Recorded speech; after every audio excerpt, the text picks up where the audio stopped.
Let's take a look at what we think is an underused feature of the iPhone, time-lapse.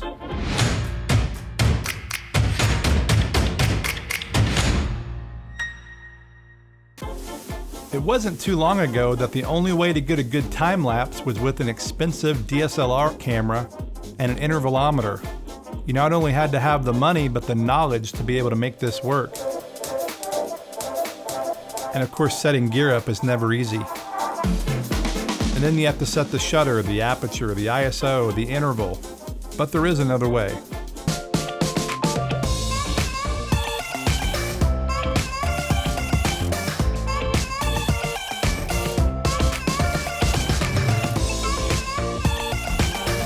Shooting time-lapse with your iPhone, and it really couldn't be any easier. So today we're going to start with the basics.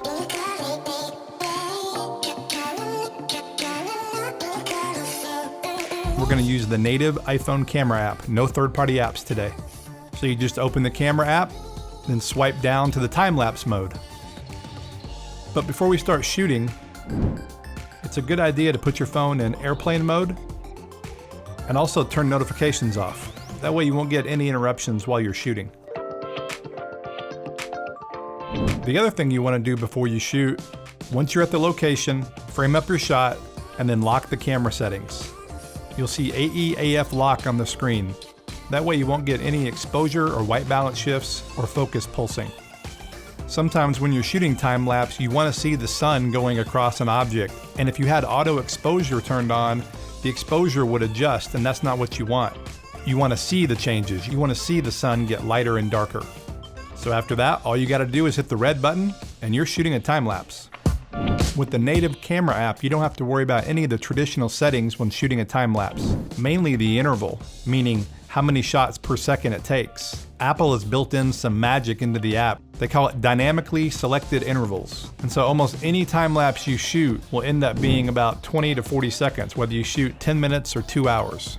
Typically speaking, you do want to shoot about 10 minutes on a time-lapse to get a lot of motion, especially if it's slow. But the nice thing about the camera app is you don't have to do that. You can shoot 2 and 3 minute time-lapse that'll be 5 to 10 second clips that work totally fine, because when you're editing, you only end up using maybe 2 to 3 seconds oftentimes.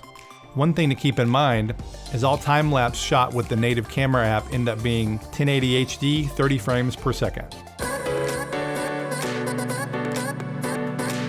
When shooting time-lapse, you really want to stabilize the camera, traditionally on a tripod. In this video, we're using a Manfrotto photo tripod. I'll put the link in the description. And you also need something to attach the phone to the tripod.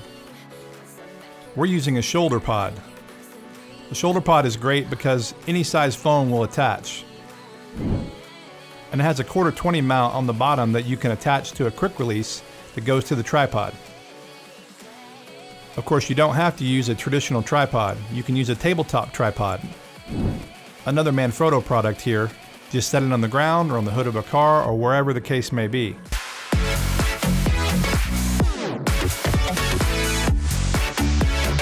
And of course, there are DIY ways to do it too. What if you don't have a tripod? What if you're out and you forgot your tripod? Often when you're out shooting time-lapse, you would have a vehicle with you and you can use the car as a tripod. One thing to keep in mind though, especially in bright sun, you don't want the phone to overheat. Make sure that you don't do it very long.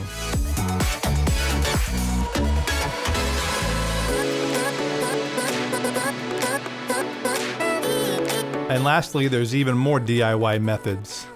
Leaning it against a windowsill or even using tape. If you try this tape method, be sure to use gaff tape. You don't want an overly sticky tape, no duct tape. Make sure it's very well secured. You definitely don't want a $1,000 phone to fall off the window. But phones are light, and this tape method definitely works in a pinch.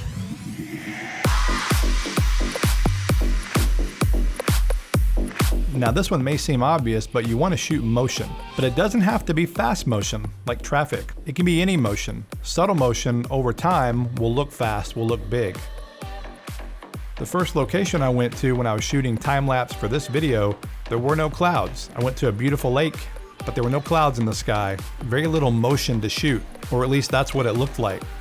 so small motion can actually look pretty big on screen and give you a pretty nice effect. Then I went to the airport looking for airplanes and clouds. Neither were there, so I moved on. Had some luck with some traffic nearby. And then another day I went to another lake. Can't complain about the nice weather, but I was looking for clouds.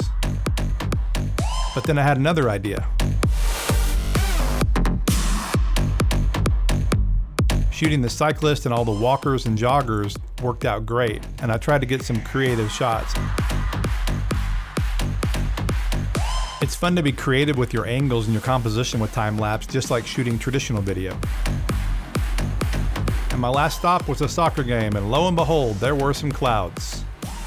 So I got a nice mix of people and clouds, lots of motion, ideal for a time-lapse. For most people, using the native camera app is all you need. It's fast, it's easy, and gives good results. Be sure to turn airplane mode on and turn notifications off though. And also be sure to lock all the settings so your white balance, exposure, and focus don't shift. Be sure to stabilize the phone, ideally with a traditional tripod, but the DIY methods I went over can work too. And then finally, make sure to shoot motion. Find something interesting that's moving, even slowly, to show the time passage. Subtle movement can look really big on screen in a time-lapse. You can get really good results shooting time-lapse with the native iPhone camera app. Whether you're shooting a vacation video, a travel film, even a corporate video, a commercial, using this app will get the results you want more times than not. However, you can also get great results with third-party apps like FiLMiC Pro and more. You can shoot 4K, higher bit rates, you can shoot in log and flat mode, you can also add motion blur, you can do slow shutter, you can move the camera and do hyperlapse, you can use gimbals, even adding lenses, wide-angle lenses, telephoto lenses. And we'll explore those ideas and more in a future episode. But for now, grab your iPhone and go shoot a time-lapse with the native camera app. I think you'll be surprised with the results you can get. If you like this video, please give it a thumbs up. And if you haven't, hit that subscribe button so you won't miss any of our future content. And we will see you guys in the next video.